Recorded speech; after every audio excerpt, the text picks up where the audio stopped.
میں نے جو آپ کو بڑے بڑے حکمت کے موتی اور بڑے بڑے پھول آپ کو گنوائے ہیں، آیت الآیات، آیت البر، آیت الاختلاف، اور اب یہ ہے آیت الکرسی، توحید کے عظیم ترین خزانوں میں سے ہے۔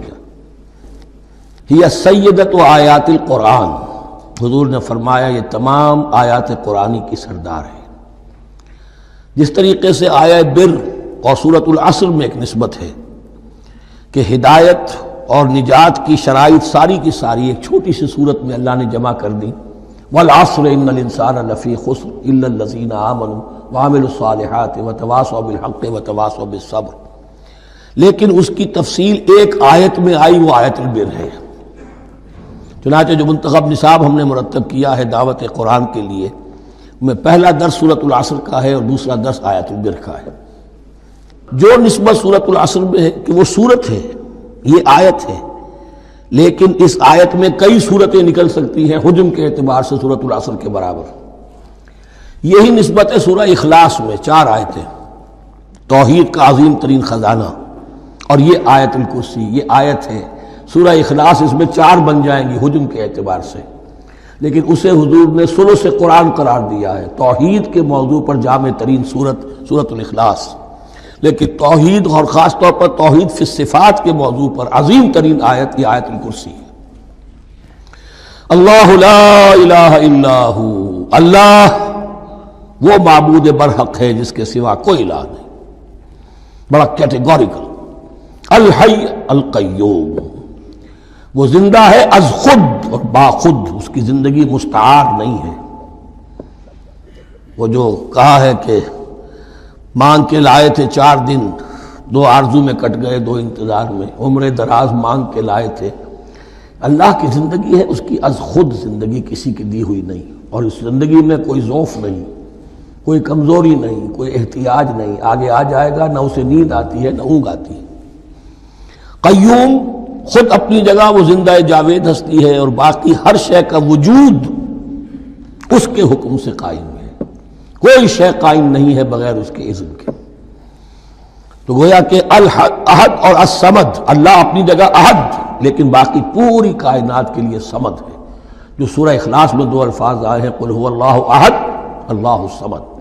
اللہ حی ہے اور قیوم ہے، لا تأخذہ سنۃ ولا نوم، اس پر غالب نہیں ہو سکتی نہ نیند نہ اونگ۔ لہو ما فی السماوات و ما فی الارض، آسمان اور زمین میں جو کچھ ہے اسی کا ہے، ملکیت تامہ، ملکیت حقیقی اس کی ہے۔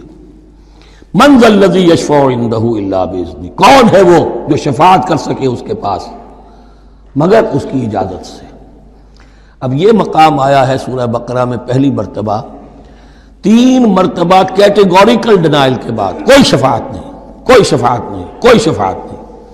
یہاں بھی جو انداز ہے بہت ہی جلالی انداز ہے، منظر نظی، کس کی یہ حیثیت ہے، کس کا یہ مقام ہے، کس کو یہ زور حاصل ہے کہ وہ اپنے اختیار کے بل پر، جو اپنی حیثیت کی بنیاد پر شفاعت کر سکے؟ ہاں، جس کے لیے اللہ اجازت دے دے۔ استثناء کے ساتھ شفاعت کا یہاں پر پہلی مرتبہ آیا، ورنہ سورہ بقرہ کے 6 رکوع کی دوسری آیت، واتقوا یوما لا تجزی نفس عن نفس شیئا ولا یقبل منها شفاعۃ ولا یؤخذ منها عدل ولا هم ينصرون۔ 15 رکوع کی دوسری آیت، واتقوا یوما لا تجزی نفس عن نفس شیئا ولا یقبل منها عدل ولا تنفعها شفاعۃ ولا هم ينصرون۔ اور اب اس سے پہلے کی آیت میں آ چکا ہے ولا شفاعہ، کوئی شفاعت مفید نہیں ہوگی، لیکن یہ کہ اس میں ایک استثناء ہے۔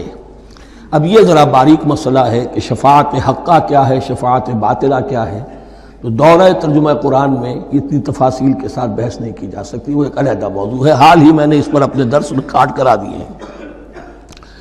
یعلم ما بین ایدیہم وما خلفہم، وہ جانتا ہے جو کچھ ان کے سامنے اور جو اس کو پیچھے ہے۔